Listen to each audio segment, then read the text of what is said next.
हरिओम पांडे और अंजू पांडे जी से कुछ कहना तो बेकार ही है, क्योंकि वो लोग भ्रष्ट हो चुके हैं। उन दोनों की बुद्धि भ्रष्ट हो चुकी है। अगर आप हमारी आवाज उठाओगे, हमारी किरकिरी होगी तो फिर ठीक नहीं होगा, उसी जमीन में दफना दिया जाओगे।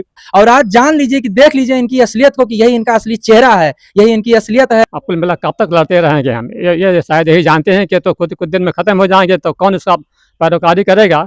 तो जमीन तो हम ले लिए हैं। मैं अपने सभी देशवासियों को हाथ जोड़ के प्रणाम करता हूं। मेरा नाम ओम प्रकाश सिंह और पंकज सिंह है।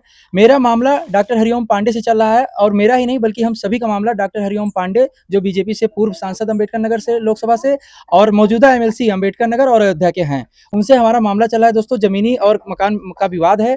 और मैं आपको बताना चाहता हूँ कि पीछे जो वीडियो वायरल हुआ था, उसमें जिस तरीके से लोगों ने सपोर्ट किया और पूरे देश का जो प्यार देखने को मिला, जो सपोर्ट देखने को मिला, इससे कहीं ना कहीं उनके मन में अब खलबंली मच चुकी है। उनको ये पता चल चुका है कि अब इन लोगों की जमीन छोड़नी पड़ेगी, और जो हम काली करतूत कर रहे हैं, गरीब लोगों को परेशान कर रहे हैं, उनकी जमीन जायदाद को कब्जा कर रहे हैं, उनके मकान को कब्जा कर रहे हैं, तो कहीं ना कहीं अब हमारे ऊपर शासन प्रशासन एक्शन ले लेगी। इसलिए अब वो हम लोगों को लगातार जो है झूठे मुकदमे में फंसाने की तैयारी कर रहे हैं। या तो हमारी हत्या करा देंगे, या तो हमको झूठे मुकदमे में फंसा देंगे।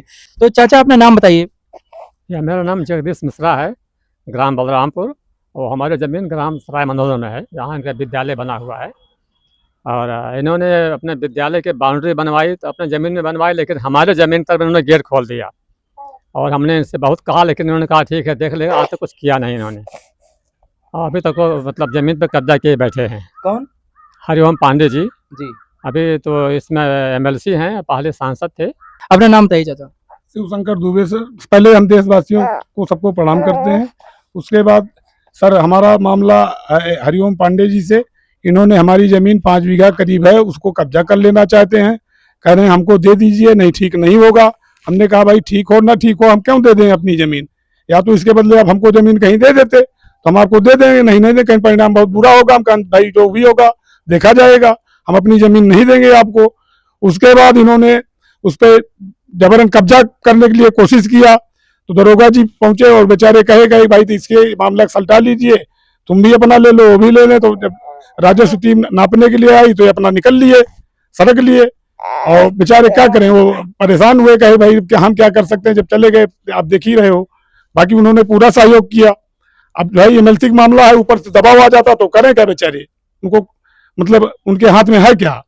जैसे तो सरकारी मतलब वो मुलाजिम है, जो उनको सरकार कहेगी वही हिसाब से करेंगे। वो अपना क्या करें, वो दबाव आ जाता ऊपर के अधिकारियों का, तो वो अपना नहीं कर पाए वो। और अब ये डांट देता है जी, जो जाते हैं कि नापने मत जाना, वो चले गए बेचारे, चले गए, क्या करें? दरोगा जी को कोई कसूर नहीं है। और उसके बाद जब ये वीडियो वायरल हुआ तो ये दबाव बना रहे हैं कि मतलब आप मीडिया में आवाज हमारी मत उठाइए। अगर आप हमारी आवाज उठाओगे, हमारी किरकिरी होगी तो फिर ठीक नहीं होगा, उसी जमीन में दफना दिया जाओगे। अब यही इनका चल रहा है भैया।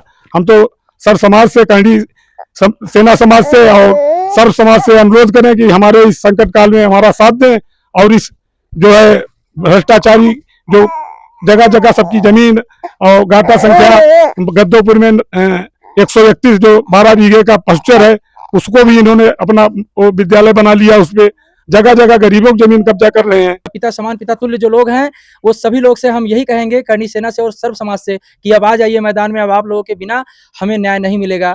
और यकीन मानिए कि अगर आप लोग हमारा साथ नहीं दोगे, अगर हमारे परिवार के साथ, आज इस ब्राह्मण परिवार के साथ, इस राजपूत परिवार के साथ, उस विश्वकर्मा परिवार के साथ, यहाँ यादव परिवार भी परेशान है, उनका भी जमीन अपने नहीं दे रहे हैं। तो जिस तरीके से हरिओम पांडे जी ने इतने बड़े बड़े भ्रष्टाचार को कर रहे हैं, हमसे मारपीट की जाती है, हमारे द्वार पे सीसीटीवी सब कुछ लगा हुआ है, हमारे यहाँ सारे वीडियो साथ होने के बाद एफआईआर नहीं दर्ज हुआ है। तो अगर अब आप लोग साथ नहीं खड़े होगे तो निश्चित तौर पे हम लोग को न्याय नहीं मिल पाएगा, और हम लोग की या तो हत्या करा दी जाएगी, या तो हमें किसी बड़े मुकदमे में फंसा दिया जाएगा। तो चाचा आप पूरे देश से क्या कहना चाहेंगे? हम पूरे देश से ही कहना चाहते हैं कि भाई आप लोग मदद करो हम लोगों की। और चारों तरफ प्रशासन से हमारा कुछ हो नहीं पा रहा, प्रशासन इन्हीं के हाथ में है। और कुल मिलाकर के हम हार चुके हैं, और कहीं भी जाएं सुनवाई नहीं होती है। और ये भाई ताकतवर व्यक्ति हैं, इनके पास पैसा भी है, पद भी है, सम्मान भी है। हालांकि पद और सम्मान हम ही लोगों ने इनको दिलाया है, ऐसा नहीं है। हम तो ईश्वर से प्रार्थना करते हैं कि इनको सद्बुद्धि दे और ये सही रास्ते पर आ जाएं तो सबसे अच्छी बात है, क्योंकि ये धन दौलत किसी के साथ जाती नहीं है। अब इससे ज़्यादा क्या कहूँ मैं, हम तो परेशान हैं। हमारी उम्र भी इतनी नहीं है कि हम ज़्यादा कहीं दौड़ भाग सकें। हाँ, हमारी पत्नी के नाम ज़मीन थी, पत्नी भी हमारी गुजर चुकी हैं, और बाकी बचे हम, अब कुल मिला कब तक लड़ते रहेंगे हम, ये शायद यही जानते हैं कि तो कुछ दिन में ख़त्म हो जाएंगे तो कौन इसका पैरोकारी करेगा, तो ज़मीन तो हम ले लिए हैं, ये इनके दिमाग में है। इस प्रकार से ये ऐसे बहुत से लोगों का इन्होंने कब्जा किया हुआ है, लेकिन लोग इस प्रकार डर के मारे कोई आगे नहीं आता है। तो सारी बात यही है, हम आप सबसे प्रार्थना करते हैं कि हमारा सहयोग करें और हम कमज़ोर लोगों की मदद करें, नहीं तो हम लोगों को न्याय नहीं मिल पाएगा भैया। और आज जान लीजिए कि देख लीजिए इनकी असलियत को, कि यही इनका असली चेहरा है, यही इनकी असलियत है, लोगों को मरवाना पिटवाना, उनकी जमीन को कब्जा करना, उनके मकान को कब्जा करना। और हरिओम पांडे जी जैसे लोग अगर बीजेपी पार्टी में रहेंगे तो बीजेपी पार्टी को क्या सपोर्ट मिलेगा, आप बताइए। मोदी जी, योगी जी गलत नहीं है, अमित शाह जी गलत नहीं है, लेकिन ऐसे लोग, ऐसे नेता जो है ना, ये पार्टी को बदनाम कर रहे हैं। बाकी आप जान ही सकते हैं कि ये चाचा लोग सब कितने दुखी हैं, कितने परेशान हैं, और सभी अपनी अपनी पीड़ा बता रहे हैं आप सबसे। सर समाज करणी सेना सबसे अनुरोध है कि हमारे इस संकट की घड़ी में हमारा साथ दें और हम इस मतलब अपने मुकाम तक पहुंचे कि हमारा जो किसी के द्वारा हरण किया जा रहा है, लिया जा रहा है, उसको हमें मिले, हमारा हक मिल जाए। पंचायत इकट्ठा बुलाते हैं तो वहाँ आते नहीं हैं, तो अब और कोई चारा नहीं बचा, तो अब ये फिर जो ये आजकल जो चला हुआ है ये मीडिया वाला मामला, तो इसी का सहारा ले रहे हैं हम। विशेष करके हमारी जो करणी सेना है, वहाँ के जो बुद्धिमान लोग हैं, मैं उनसे प्रार्थना करता हूँ कि आप थोड़ा इसमें हमारी मदद करें और ताकि हम लोगों का कुछ भला हो, कल्याण हो सके। वैसे मैं सभी को प्रणाम करता हूँ और आशा करता हूँ कि आप लोग हमारा मदद करेंगे। हम सभी लोग आपसे हाथ जोड़ के प्रणाम करते हैं और अपने लिए न्याय मांगते हैं। आप सब लोग एक साथ होकर, सर्व समाज के लोग और करणी सेना हमारी मदद करे और हमको न्याय दिलाए। हमारा परिवार बहुत दुखी, बहुत परेशान है। हरिओम पांडे और अंजू पांडे जी से कुछ कहना तो बेकार ही है, क्योंकि वो लोग भ्रष्ट हो चुके हैं, उन दोनों की बुद्धि भ्रष्ट हो चुकी है। दोनों में से अगर एक भी समझदार होता, पति पत्नी में से दोनों में से अगर एक भी समझदार होता, तब भी किसी को समझाया जा सकता था, लेकिन वो दोनों भ्रष्ट हो चुके हैं, उनसे कुछ कहना बेकार है। वो लोग सोचते हैं कि मंदिर जाओ, भगवान के सामने खड़े होकर फोटो खिंचवाओ, उसको पोस्ट करो तो इससे भगवान की कृपा मिलती है। इससे भगवान की कृपा नहीं मिलती। जिस तरीके से आप लोगों ने हमें परेशान किया, हमारे छोटे-छोटे बच्चों को परेशान किया, हमारे पति को परेशान किया, इन चाचा लोगों को परेशान किया, ऐसे ना जाने कितने लोगों को परेशान किया है। अंजू पांडे, आपको बद्दुआ लगेगी हम सबकी, आप डरिए भगवान से। लेकिन ठीक है, अब आपसे कुछ कहने का कोई मतलब रहा नहीं। मैं अब शासन प्रशासन से क्या कहूँ, शासन प्रशासन योगी जी पे तो मुझे पूरा भरोसा है कि योगी जी तक जब हमारी बात जाएगी तो हमें न्याय दिलाएँगे, लेकिन उन तक तुम लोग हमारी बात पहुँचने नहीं देते हो।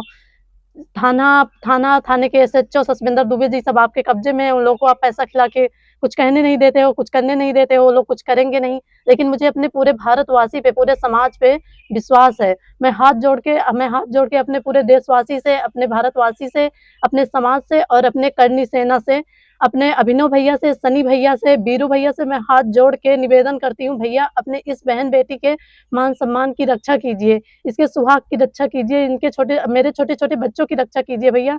मैं आप लोगों से हाथ जोड़ के जो है विनती करती हूँ कि मेरे यहाँ आइए भैया, हमें न्याय दिलवाइए, इन चाचा लोगों को न्याय दिलवाइए, हम दुखी लोगों का सहारा बनिए। हमें बहुत भरोसा है अपने करनी परिवार पे। मैं भी करनी माता की भक्त हूँ और मैं जानती हूँ कि आप अपनी इस बहन-बेटी की रक्षा करने ज़रूर आएँगे। हमारी मदद कीजिए भैया, ताकि इस भ्रष्टाचारी को, जिसने चारागाह कब्जा किया, सब कुछ कब्जा किया, इसकी नीयत हमारे घर पे बिगड़ी हुई है, हमारा घर लेना चाहते हैं, सब लोगों की ज़मीन कब्जा करना चाहते हैं। ऐसे भ्रष्टाचारी को इसकी की हुई हर गलती की सज़ा मिले। आप सभी को प्रणाम।